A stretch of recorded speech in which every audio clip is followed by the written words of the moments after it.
Welcome to the Functional Health Coaching Show, where we are here to support and answer your questions so that you can help people on a deeper level get real results and grow your health coaching business.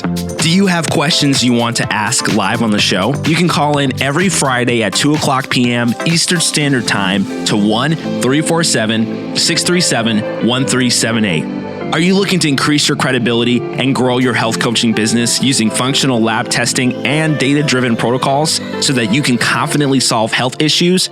Well, we have the course for you. Go to fdn.today/show to learn more and sign up today. Okay, let's join today's episode. Well, welcome everybody to the Fantastic Friday call. It is Friday, March the 6th. And I am your host today. I'm filling in for the regular host, Brandon Mole. I am Brandy Bosco, and I am joined with my co-host, our very own Reed Davis. Reed, are you on with us today? Hello, and happy Friday, everybody. Looking forward to another good Q&A session. Hopefully we'll get some live callers calling in, and then we'll go back and forth with that. But thank you for being here, Brandy. Brandy and Brandon. Pretty cool. Yes. Awesome. So Reed mentioned this is a live call-in show. So if you guys want to call in and ask your questions, you can call in by dialing 347-637-1378 and hit 1 on your keypad, and we'll see that you've raised your hand, and we'll bring you on to ask your question. So before we jump into the Q&A, I do want to announce a graduate. So we have one graduate this week, and she is from Milwaukee, and it is Grace Soma. So Grace, congratulations on graduating from the course. Good job. Yeah, good job. Awesome. And then the only other announcement that I want to talk about, and Brandon mentions this every week, but we are going to be having another conference this year. So it is the Functional Health Coaching Conference, and it's going to be in San Diego in October 23rd to the 24th. And this is open to all health coaches, so you don't have to be an FDN to attend the conference. If you're a trainee, you can attend. If you are a budding health coach and you're looking to change careers, we definitely invite you to come to this conference as well. So if you're interested in learning more, you can go to our website. It is FDNconference.com, and you can get all of the information about the conference, how to buy tickets, and we hope to see you there. So, Reed, do you have any other announcements that you want to share with anybody before we jump into questions? Well, I have so many things going on. It's really the work I'm doing to replace the BioHealth labs it's not just replacing the BioHealth labs, it's really just turned out to be such an amazing opportunity to expand the entire scope of the kind of labs we run. I do have to educate these lab people, though. I mean, they are so used to just providing paper to a client who's usually a doctor and not getting many questions asked, just like, okay, thanks for the report. And the doctor goes and looks at what's out of range and treats the paper. That's the typical lab relationship. So with functional medicine and functional health coaching, it's different. There's going to be other questions asked. And so when I'm approaching these labs, again, it's not just replacing the BioHealth. We've done that already with the Dutch and with the DSL. That's going to be fine. But there's just markers that I'm more interested in now, and have expanded this entire project to include, well, what else, as long as we're changing things. And I only want to record it one time.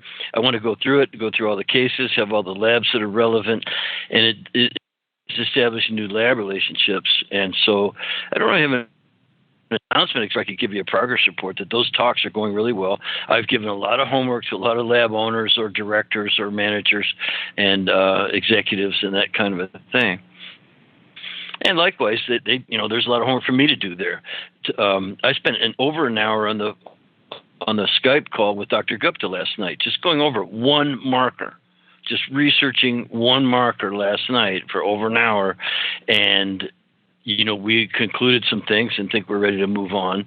But that's the kind of project that it is. So what I really appreciate most is the respect and the appreciation we put together, and the confidence that it's only going to get better from here.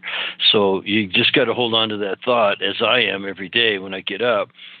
As monumental as the task is, it's going to just be all that much worth it. It's kind of like, you got this amazing meal to cook, but you got a lot of cleaning up and pots and pans to do first, and make sure you got all the ingredients, everything just right. Then you can get to cooking.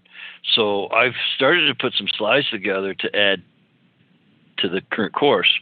But everyone who's currently a student, just keep going with what you're doing. Just keep on keeping on. Take the lessons, finish your practicals, work with the mentors.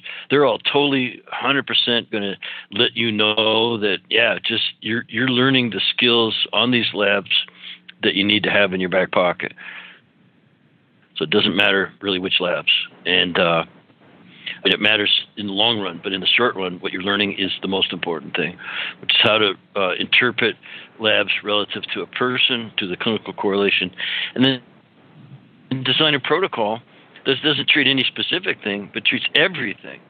Every cell, tissue, organ, and system is improved when you do a DRESS program. So, we're trying to line up the same markers or functions, hormone, immune, digestion, detoxification, energy production, nervous system, and then at the same time see what other things would be helpful that we could get our arms around.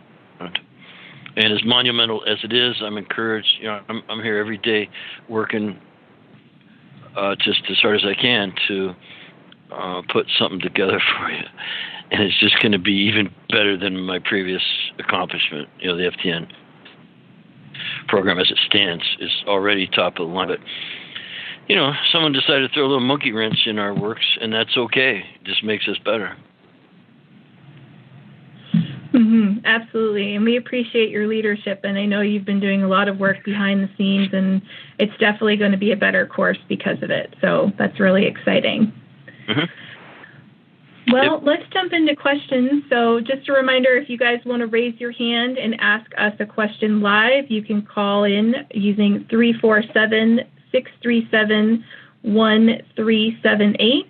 You can press 1 on your keypad, and we'll know that you want to come on the show. So, Reed, I don't see anybody with a hand raised right now, but let's jump into some questions that we pulled from the Facebook group. So, first question is, I have a client that is sensitive to ibuprofen. She takes it for muscle aches and pains. Can you suggest a more natural alternative that can help? So, Reed, any ideas? What kind of pain is it? Question? Muscle aches and pains. That's all they said. Yeah. So ibuprofen is a common NSAID. It's a non-steroidal anti-inflammatory drug versus steroidal anti-inflammatory drug. Our body makes cortisol. That is the perfect anti-inflammatory and painkiller, and that's duplicated into the body to reduce inflammation, pain. If it's aches and pains from inflammation, which is just I can only guess here since we're not talking to this person, then there are other anti-inflammatories. I'm using a product right now because I injured myself and many times, and so I'm taking this thing called Relief Factor, and you could look up just Relief Factor. It's this green bag it comes. It's like little packages inside have 4 capsules. 2 of them are omega essential fatty acids, DHA and EPA. You want to increase your omega-3 to omega-6 ratio. So one of the most important things you can do is increase that omega-3 to 6 ratio by taking some omega-3s, basically. And the other thing would be take something that's known generally to be anti-inflammatory, such as curcumin or turmeric, same kind of a thing. Now, I have to add one caveat that some people are actually sensitive to turmeric. We find that's why I love the MRT test, because it actually checks for turmeric sensitivity. It's a very common spice, or used in a lot of cooking. You hear me okay? Brandy? Yeah, we can hear you loud and clear. Yep, we can hear you. Okay. Yeah, I heard something going in and out there. So anyway, so I would say that'd be a good place to start. Your omega-3s, make sure your 3 to 6 ratio is good, because, the American Standard Diet contains way too much omega-6.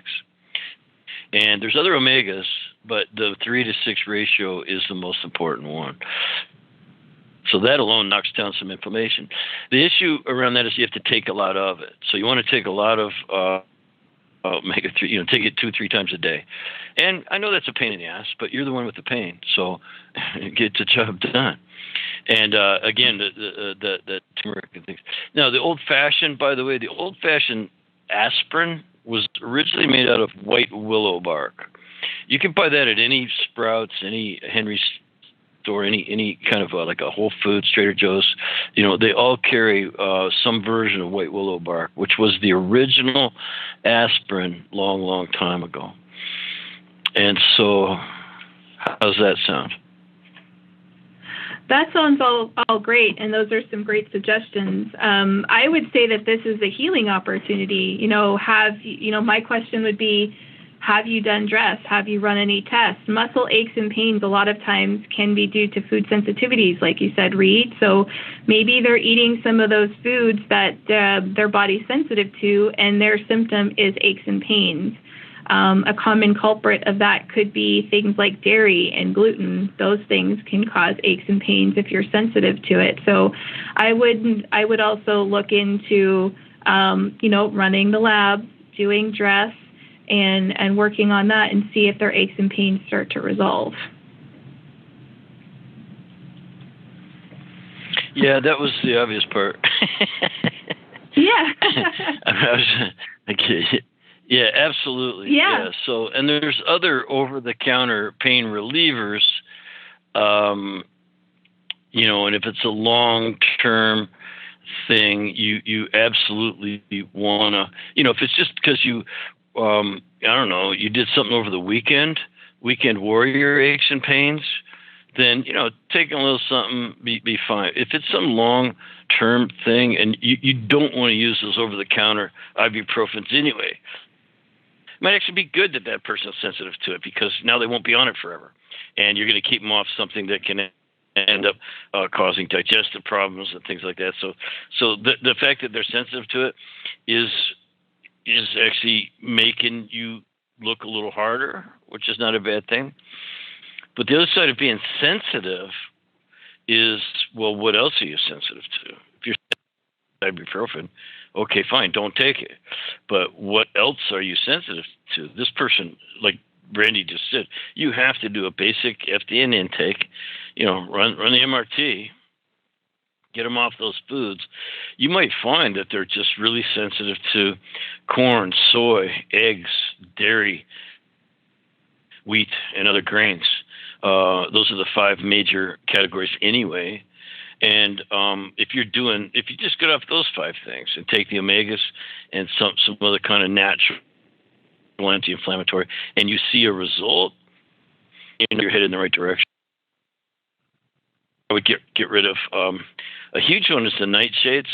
Huge nightshades. They can really break your body down. Some of the phytochemicals in there.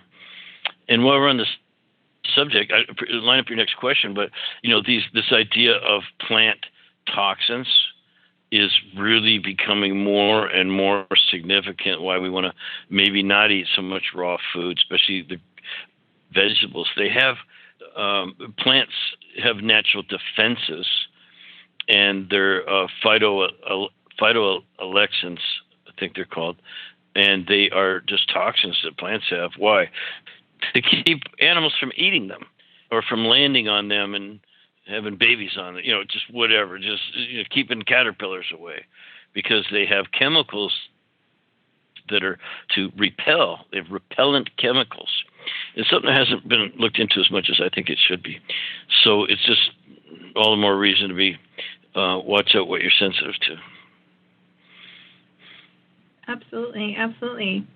Well, it looks like we have a couple of hands raised, so let's take a live question. So 917, I'm going to unmute you. 917, what's your name and what's your question? Hi, Reed and Brandy. This is Elizabeth Gaines. How are you guys doing today? Good, Elizabeth. How are you? Going? It's going well. Reed, thank you so much for being on today. What a pleasure to have you. Well, I've been doing more Friday calls because I feel like I miss you too. So good on you. Awesome. So I have a basic question that I'd love for you to expand upon in your wisdom.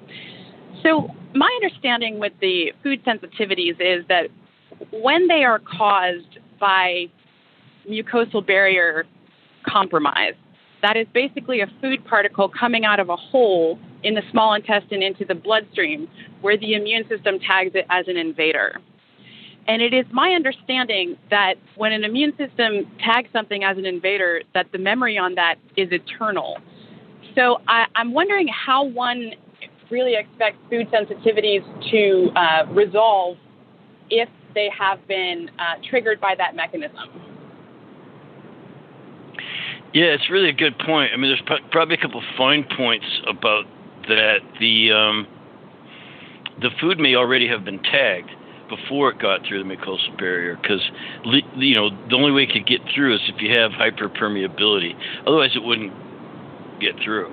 You want to assume basically that this person already had leaky gut. So something has already ticked off their immune system, and zonulin is released. And I won't go through all the mechanisms, but because you don't really need to know them, it's just you end up with leaky gut. Now, a lot of these antigens, these food particles, if you will, have already been attached. Some marker has already attached itself to that. That's why they call it an immune complex. It's the antigen and the immunoglobulin, or whatever it might be, already attached. That's what's floating around general circulation that you don't want. And actually, it's not quite so simple because it still has to go through the liver, where you have a chance to deactivate. The food doesn't go directly into your bloodstream, start floating around. It all goes in through the hepatic portal system. The little tiny capillaries in the villi feed directly into the liver. So you have the first line of defense there. But then they do end up out in general circulation. There's one way around that, though, is if it's somehow carried through fat. Fat goes through the lacteals in the villi into the lymphatic system, and from there it can get into the blood. So there's no real direct route of these immune complexes. So don't think food particles anymore. Think immune complexes. And so immune system's already pissed off is kind of what I'm saying. And it's gone through a number of metabolic processes, where something like that. So now you've got what? You have metabolic chaos. You have things floating around. The immune system, now you have what's called the humoral immune system. This is where you started with the humoral. So there's the gut, there's mucosal barrier in that immune system, the first line of defense, secretory IgA and all these things.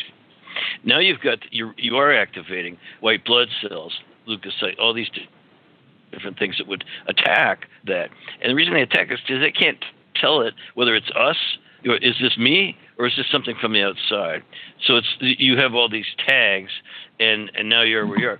As far as memory goes, that doesn't mean you're going to be symptomatic forever. It might just remember that thing once you eliminate it for, let's say, 3 months, which we ask all FDN clients are asked to test for the foods.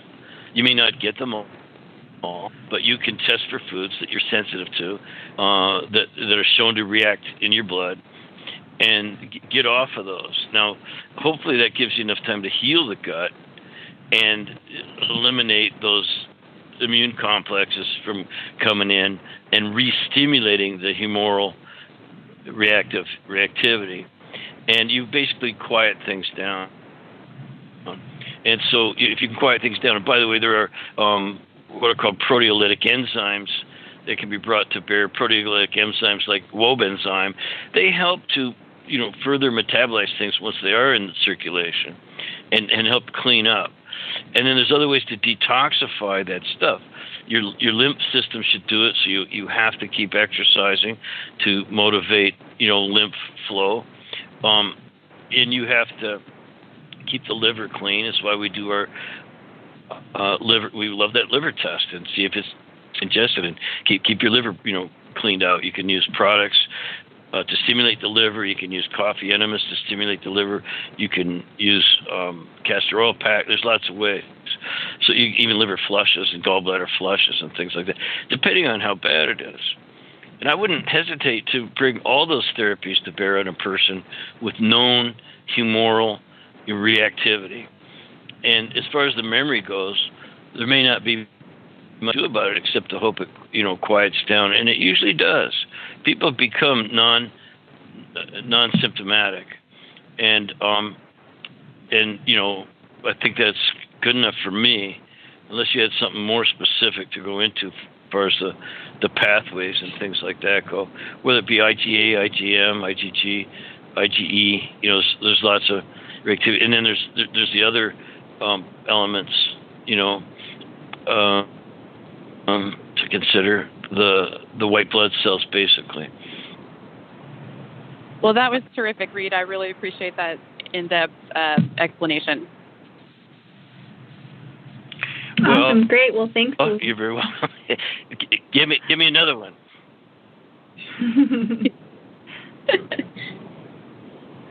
Awesome. Well, thanks, Elizabeth, for your question. Are you helping? Yeah. Okay. And anytime you want to talk, just jump on. I know we have another hand raised, so Elizabeth, thanks. I hope that answers your question well enough. Absolutely. Thanks, guys. Okay. Take care. Good to hear from you. All right. So we do have a few more hand raised, so we'll go on to the next question.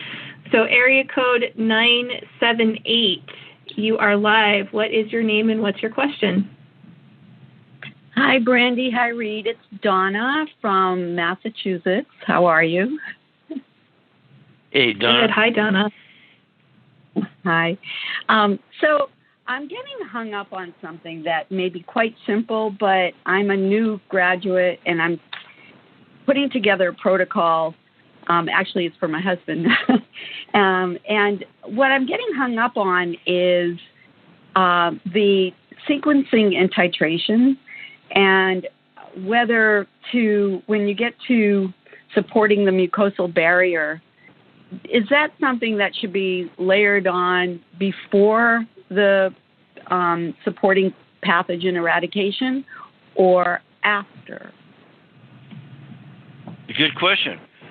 So the sequencing, you can, we're doing that really for just one reason, and it's to make sure we avoid reactivities or sensitivities to the actual product itself. It's not a rule based on which do I treat first. Do I treat the mucosal barrier first or the bug first? That's not what we're really concerned with. Does any of these products, does introducing any of these products gonna upset the apple cart? Are they going to be reactive to a product? Otherwise you could take them all. You can take them all at the same time, generally speaking. Some of those products are going to coach up the function. They're going to nurture the villi and the little microvilli and the blood flow to those areas, and they're going to be soothing and healing and just sort of coach up function is what we say. While the other products might be coaching down the bug or contributor to metabolic chaos. There might actually be some order in terms of like breaking up the biofilm first, and then going after the bugs or biofilm breakers. But still, some of these products have so many ingredients in them that they're already doing it all at one time. Like you look at Biocidin, it has a biofilm breaker. It has quorum sensing disruptors. It has things that would kill the bugs. So basically like pesticides more or less, but because those things are pests. But the reason we and titrate. The reason we sequence is in case one of the products, they have a sensitivity to it. So if you're just starting with the first product and they go, I don't notice anything. Well, that's probably a good thing. Then they're not being reactive to it. And you could increase the dosage. That's where the titration comes in. So first you start with one product, no reaction, bump it up to the desired dosage. Now, if they have a reaction, once they bump it up, you back it off to the previous dosage where they weren't reactive. So if 1 cap is fine, no problems, 2 caps fine, no problems, and you go to 3 caps, you go, that product is, I think I'm sensitive to the three doses, the 3 caps. So back down, go back down to the 2 because you were fine there. And that's, all things being equal, sequencing, self-titration, that's the first product. Then, so once you get the first product up to the highest dose they can tolerate, or maybe that's the full dosage, 3 caps, 3 times a day, whatever it is, you can introduce the second product. But it's not a matter of sequencing regarding the order of treatment. It's only to eliminate sensitivities, because that's when people quit your program. We noticed a long time ago. Matter of fact, I'll tell you who got me doing that was Bill Wolcott. He really been doing this for a long time, and he when I took the metabolic typing courses, when I learned to sequence and titrate, I just borrowed it straight from him. It just makes so much sense that the product itself is causing a reaction. The caveat to that is if they have die-off symptoms. So you start taking some of these antimicrobials, the broad spectrum antiparasitic, antifungal, antibacterial type things, like a biocidin, and you have you take some and it's fine. You take a little bit more, and then you finally get up to the highest dosage, and you start having symptoms. You have to ask: are those symptoms sensitivity to the product, or are those symptoms die-off symptoms? And if they are more along the lines of like nausea and these kind of things, like you just feel anything flu-like, your throat gets a little mucousy, or you're probably experiencing die-off. Basically, dead bugs can really stink up the place. There's a lot of toxicity around that. And that's when we say, look, that's a die-off that's called a Herxheimer. It's actually an official name for that, called a Herxheimer response. And you generally back off the product a little bit. You can even stop for a day, hydrate your body really well, make sure you're going to the bathroom really well, which is a prerequisite anyway. Make sure the elimination process, they're going poop twice a day is better, 3 times a day, type of a thing, that they're moving their bowels real well, they're eliminating. And that should take care of the Herxheimer. Okay. Thank you. That was great. What do you think about that? Well, give me some hard ones. No, I'm totally feeling great that you guys are asking such good questions, and it tells me you're out there trying to do the work, and that you must have clients that you're working with. Even if it's your husband, that's fine. You want to work on yourself, walk the talk, work on your family. If they're all walking the talk, then you're going to set an example for the rest, and they're going to want to be like you, and you get to tell them, look, I do this as a profession, and I'll interview you and see if you're sort of qualified to be one of the clients. Yeah, it was interesting because he did the MRT, and me being his wife, I'm much more aware of the way he is after eating food, ice cream, things like that, for the last 30 years. And sure enough, the MRT, bright red on wheat and cow's milk. And I knew it. Oh, man. Yeah. Yeah, it's but funny. He needed to see it in black and white. Yeah, black and red. Yeah, exactly. And so let me ask you a question. How many sensitivities did he have overall on the MRT? 22. Yeah, 22 is a healthy number. Like that means he's got sensitivities. And these things, you want to get it down to where you become less reactive. The better your immune system's working and your digestive system working, your detoxification system's working, the less sensitivities you should have over time. 22 is not out of that's, I'll just say, reasonable, but when you find someone with 40, 50, I've had 60, I had a lady with 72, I think, was the highest number of different reactivities. That's a super reactive person. They're going to take longer to do that quieting down that we talked about. So, you might want to run that test again in 6 months and just see what is, because sensitivities also kind of changed over time. It's just a weird thing that happens.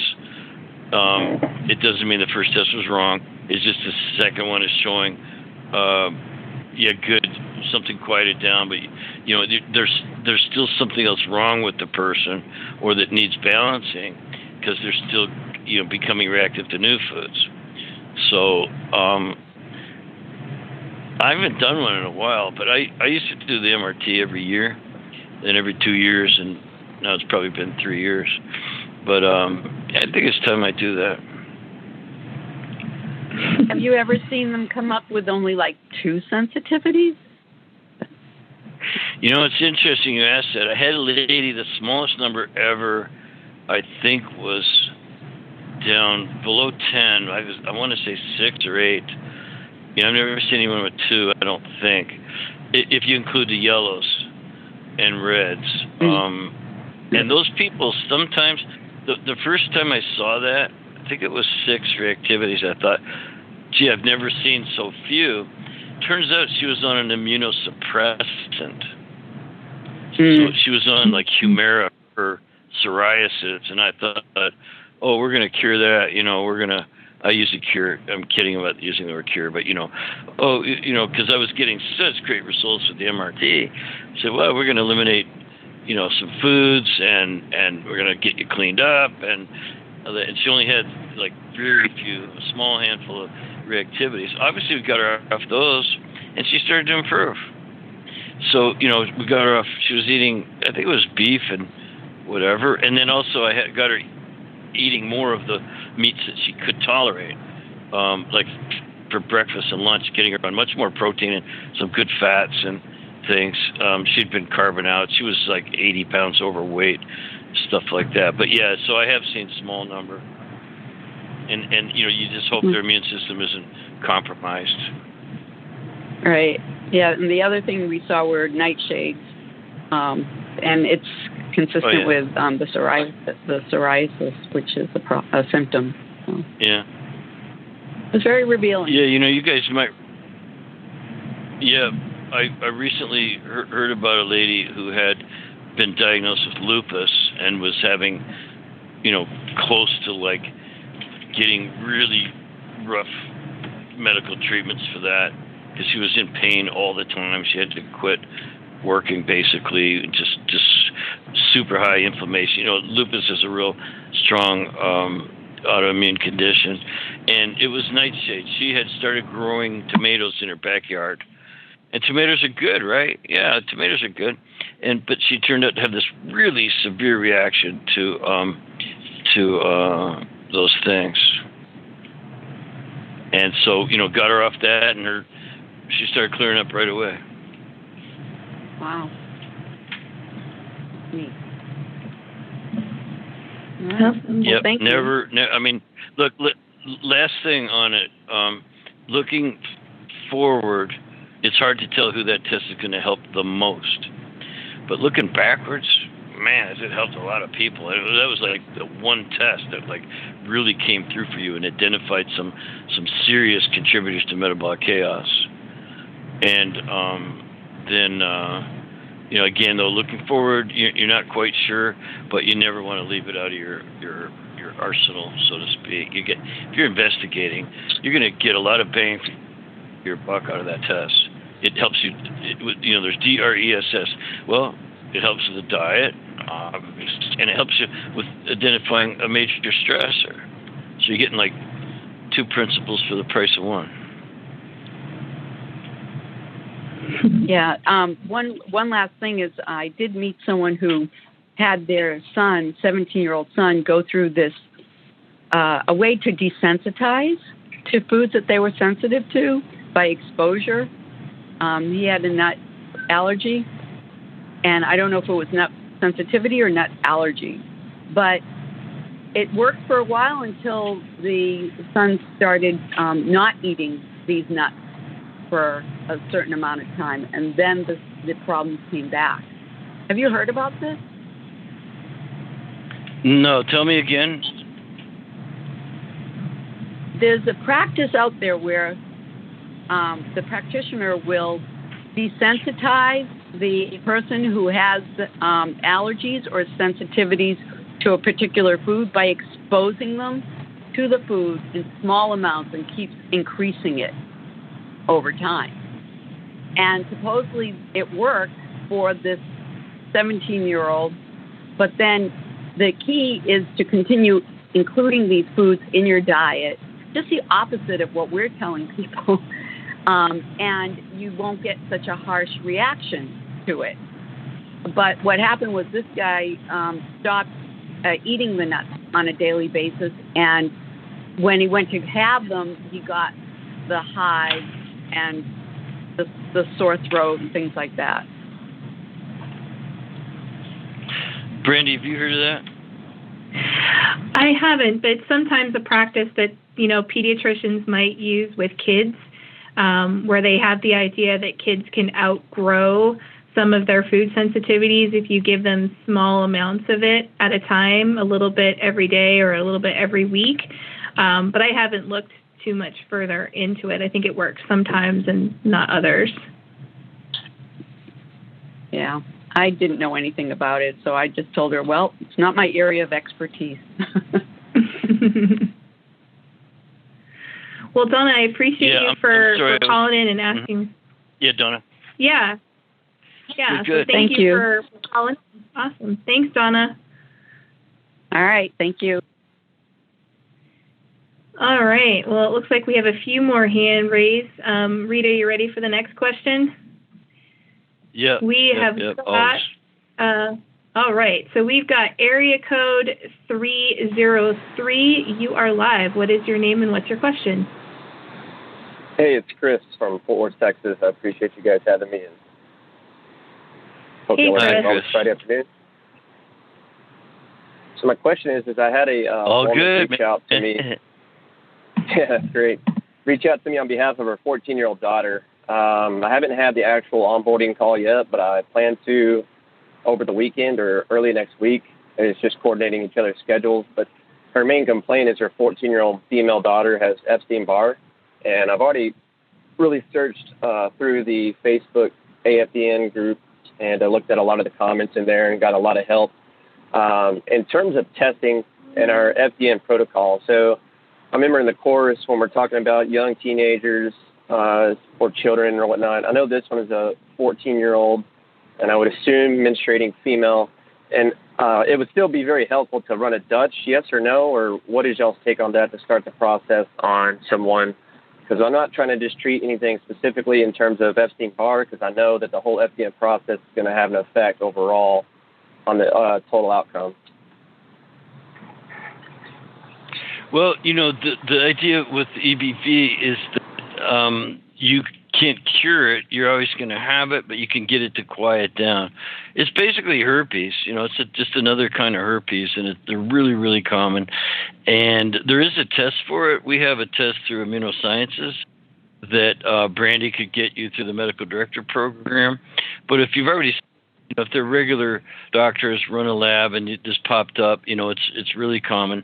It's known as Epstein-Barr, like you said, or EBV, and you can have it forever, and you can get your immune system to basically ignore it and not be too reactive. And so there's guess what the best program is for that? It's called DRESS. You get them. Yeah, that actually will, if you do all the things, like especially the hidden stressors, which EBV, by the way, is one. But, it's in the milieu of other stressors that would include the food sensitivities, the bugs, the biofilms, and the environment, chemicals and things like that. So we do what we always do, get them on the right diet for sure. I still love metabolic typing diet because it gives me the protein, fat, and carb ratios. And then which ones? Because different people, there's different foods. And then you strike out, you just have to cross-reference it with the MRT, and you have a good diet. And then, rest and exercise are pretty obvious. And then in terms of supplements, there are things that might be used to knock that down, but I'm not sure how effective they are. I really think your immune system is designed to handle some viral things if they're, not particularly virulent. Certainly, coronavirus isn't one. Ebola is a virus that's not one that you just want to play around with, But EBV doesn't seem to be real virulent. There are some things that pharmacologically that they might introduce, but that depends on how your client is feeling about those things. Taking medicine. But you can knock it down, and I would run a test to see, well, what else is there? What else is there? This might be someone with a little bit of a compromised immune system, so they might have some other thing like biofilm and bugs, and just backing up and starting with the dysbiosis. There's a couple of markers for dysbiosis that we don't have the BioHealth 101, the indican. The indican was the best marker, cheap, easy to do at home for the dysbiosis, and those are the things you want to clean up. Mm-hmm. And Reed, would you run? And Chris, I think your original question was, would you run a hormone test on a 14-year-old? So for me personally, I probably wouldn't, because it wouldn't get a lot of information. But Reed, would you run a hormone test on a 14-year-old to look at hormones and adrenals? It depends on what else they have going on. I mean, if it's just EBV, then I don't know that I would. But I mean, if they're a client, I'm going to look at their hormones. If they're,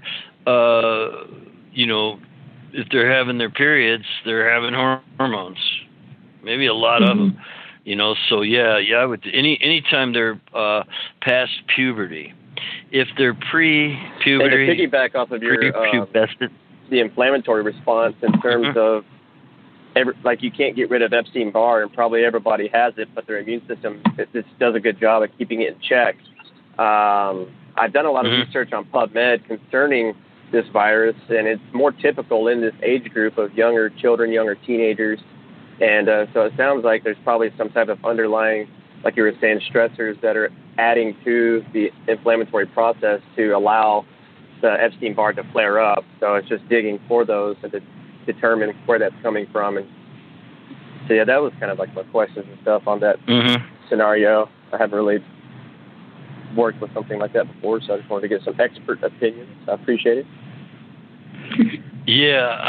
I can't say I'm an expert in that particular virus, but I'll just give you one more tip on if you run an oat test. I'm not telling you to run an oat test, but the markers for dysbiosis would be the orotic acid and hippuric acids, and those, if they're elevated on an oat, they're reasonable screenings for dysbiosis, I think. But they're good. I don't know if it's me cutting out or. Say again? Maybe I was in a bad cell spot because I couldn't hear anything there for a while, but it sounded like you were mentioning some metabolites from an organic acid test, and the mother just emailed me an organic acid test from Genova over to me, but I haven't had yet some time to review those. But Yeah, that's really exciting to kind of give me some further direction on where to start. Yeah, it's ORO, orotic, not erotic, but orotic acid would Okay. be a suggestion of protein maldigestion and ammonia, like a lot of ammonia production, that's kind of similar to our indican. We always said a positive indican means you're not breaking down your protein. So the orotic acid is a marker of that, and then the hippuric acid is just more general increased dysbiotic bacteria, like the good to bad ratio. Good to bad ratio might be indicated by the hippuric acid. So if you happen to have an oats test done, you want to look at those markers. And when we just get people healthier, like you said, what should you do? Well, yeah, do a DRESS program. What should you base it on? That person and their lab results. So we would just run all the labs we would run. With kids, they're prepubescent, prepubescent. I don't run the hormone test. I run the rest of them for sure. You can even just do a simple, depending on the other symptoms, like intestinal permeability test. They're cheap and easy to do. Some people don't like doing the challenges, the lactulose and mannitol, but it's really simple. Kids will do it. Thanks, man. I appreciate it. Yeah, sure, Chris. Great. Anytime, man. Thanks for calling. Chris. All right. We've got a few more hands raised. We've got 13 minutes left in the call, so hopefully we can get a few we'll try more to answer here. Quick. Yeah, okay. So 707, you are live. What's your name? What's your question? All right. Hello, my name is Deanne, and I'm a fairly recent FDN grad, but I haven't started my FDN business because I am still working on my health. I am really complicated. So I'm kind of in a stuck place, and Reed, maybe you can give me a suggestion of what to do next. So let's see, I did all the tests. What is your main health complaint? Okay, what's your main health complaint, Deanne? My histamine issues are a huge thing. They were kind of in the background for the last couple of years, but now they've become really a huge deal for me. And just reacting, and I'm trying to be so careful with what I eat, and I've been following. I've got the notes on FDN, what to do about that, and I'm doing that. I've also checked 3 other websites to see, what are their suggestions and cross-referencing that. And I know there's a lot of underlying factors that can come about that are causing that. And it's been hard to deal with that for a few reasons. I'm also gluten-free, so some of the supplements that I could take to eradicate any pathogens have gluten in them. And so that's been kind of an issue. Can't do that. Can't go that route. The gut healing supplements like collagen and glutamine, well, I can't take that because those are really high in histamine. So I am doing a little bit of bone broth, but I have to watch the amount, and I can't, cook it very long because, again, histamine. So that's kind of where I'm at right now. Could you give me any pointers here? Yeah, it's an interesting question. Do you have like sinuses and allergies and that kind of a thing? You have sinus problems? Pretty minor. You mean as far as my reactions, what my histamine reactions are? Yeah. Or just sinus? Not too much, really. Sometimes a little bit of a runny nose sometimes, or watery eyes, but often it's the headache.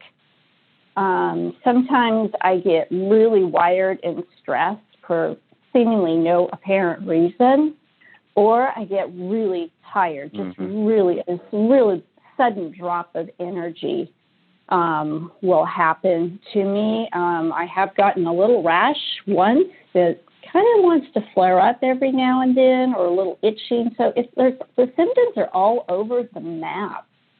So I definitely know it's histamines, and that there may actually be a genetic component in my family with that. But, I don't want to live like this and eat like this the rest of my life. And this really, I don't think I could start an FDN practice if I'm still stuck in this. I just am physically not going to have the strength and energy and mental clarity day to day to do this. Yeah. Well, you got two things on. One is your histamine issue, and the other is just not understanding that you don't have to be perfect to have an FDN business. You just have to have good intentions, and you have to be on the path. You have to be walking the talk. It's perfectly fine. I mean, you still have to work, right? You might as well do FDN. Unless you don't have to work, and then you can do whatever you want. But so you have two different issues. The one I could address really quickly would just be a way to get some relief right now. Like high histamine levels could be due to metabolic imbalances that result from undermethylation. So you're a person that might want to do a test to see if you're an undermethylator. That's where that MTHFR, comes in. That you just kind of overproduce or retain high levels of histamine by being an undermethylator. And there's a lot of effects that I started to ask you. There's also a product from Ultralife called Ultraflav, F-L-A-V. And you could take that. It's got some pretty cool combinations of ingredients, both, vitamin and mineral put together. So that's where I would start because we don't have a lot of time. But and even just adrenal support, like the Ultralife Adrenal Trait and Adrenal Bowel would be good products. You want to support your liver. You want to maybe test for heavy metals because they could be involved too, besides the being an undermethylator. And also, I don't know if you've ever checked for, like your spine. Have you ever seen a chiropractor or an acupuncturist? Oh, yeah. For I go to a any chiropractor block? I go every single week. I've been under chiropractic care for years. Okay. Good. Yeah. So you're taking care of the basics. Yeah. I am, and I'm taking some supplements. I take a DAO supplement. I take quercetin, back on vitamin C at a little higher dosage. So I am taking supplements to help with the histamine thing. Getting back to the MTHFR, so where would I get a test done for that? And isn't that basically having an adequate amount of the B complex vitamins to help facilitate the methylation process, or am I missing something? No, yeah. You're talking about folate, basically, folic acid, but you want natural folates if possible, and that's along those lines. But there's other methylation is involved in a lot of other functions, but in terms of undermethylating and having high, just sort of maintaining high levels of histamine, you could just do a 23andMe test, or we're actually looking at some new gene testing. Okay. Am I coming through okay? Because I'm hearing a lot of weird feedback on my end. Oh, yeah. I hope everyone else is. Okay. Yeah, unfortunately, we're winding. Yeah. Come back and do another call, but get some relief first. That Ultraflav should work pretty good. You want something with the, there's an herb called hesperidin. Hesperidin is a pretty good supplement for that. It's made out of it's a flavonoid. And you could get that. It's going to help with some of the effects of being a histamine sensitive. Maybe you're an undermethylator. So right now in this call, that's the best I could do. You could also run a test and get a CA call, Brandy. Mm-hmm. A call with Brandy. Mm-hmm. Yeah, so you can just reach out to the medical director program and we can set you up. Yeah. So, okay. Well, thank you, Donna. Thanks for calling in. All right. Or Deanna. I'm sorry, Deanna. Yes. Thank you. Okay, Deanna. We got one more call. Somebody's been holding for a long time. So let's just see if we can't take one more person with their hand up. Absolutely. Okay. 808. You are live. What is your question? 808? Oh, it sounds like I don't think they can hear us because they got a lot of background noise. Yeah, so we'll mute them. So let me just see. I don't think we have any other hands raised, but we got about 5 minutes left in the call. So, while we're on the topic of genetic testing, the cheapest way was always to get the 23andMe. And that gives you a big, huge raw data file. And then there are various companies that process that raw data where you upload the file, and they know how to, accept the file and read it. And I've had mine done by a number of different companies. I just did it last week again. I paid like $99 to upload my 23andMe results. The good news about the 23andMe stuff is your SNPs don't change. Your genes don't change. That's one test you could do today. You could do in 5 years, and they should come out exactly the same. So your genes aren't going to change. What's more important is the epigenetic factors that what allows the genes to express one way or another. So there's different kinds of mutations in these genes. They could be what are called heterozygous or homozygous. One is like if you got it from one parent, and the other is if you got it from both parents. So when you get a gene from both parents, and the mutation, is inherited from both parents, then you may have that problem. There's no guarantees you're going to get it. Matter of fact, one of the downsides of genetic testing is called the nocebo effect. The nocebo effect is if you tell someone they have something, they start believing it, and things go bad for them. A nocebo is the opposite of a placebo. We all know the placebo effect is, here's a pill that's going to make you feel better. And it could be a sugar pill, like with nothing in it. But you take it, and because you believe you're going to feel better, you do. You just do. It's called the placebo effect. And the nocebo effect is the exact opposite. You tell someone that, it looks here like you've got, the gene for headaches. Well, then that person starts getting headaches. Like if the nocebo effect is in place and having an effect, So it's just one of the downsides I see in genetic testing that I haven't heard anyone talk about. But you want to know, like I had mine done, and they tell me I have a gene for colon cancer. Well, I could have told you that. My dad had it, and his dad had it. They both died from it. So I'm using that to my advantage because I'm going to do the things that don't lead to, you have to avoid processed meats, no nitrates, some things like that you just don't want to do. No heavy drinking unless you have a good reason. And then, things like that. You just have to be a good boy. So I think it's worth doing.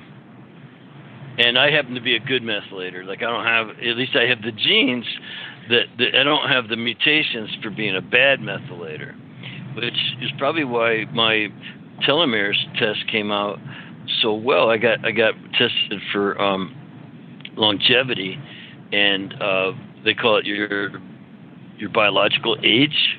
And I'm 66 years old. I did the test when I was probably 64, and it said I was 41.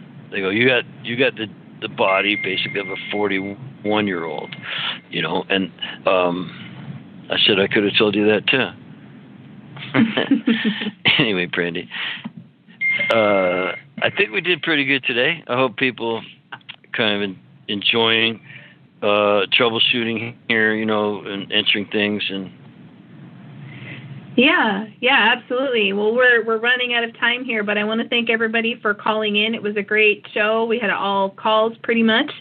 So I hope everybody has a great weekend. We'll be back next Friday with our regular host, Brandon Mole. And Reed, thanks for coming on and answering all these questions for us.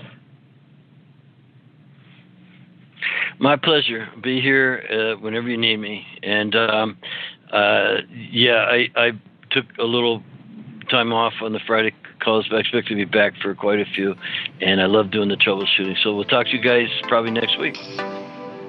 Thanks, everyone. Have a great weekend.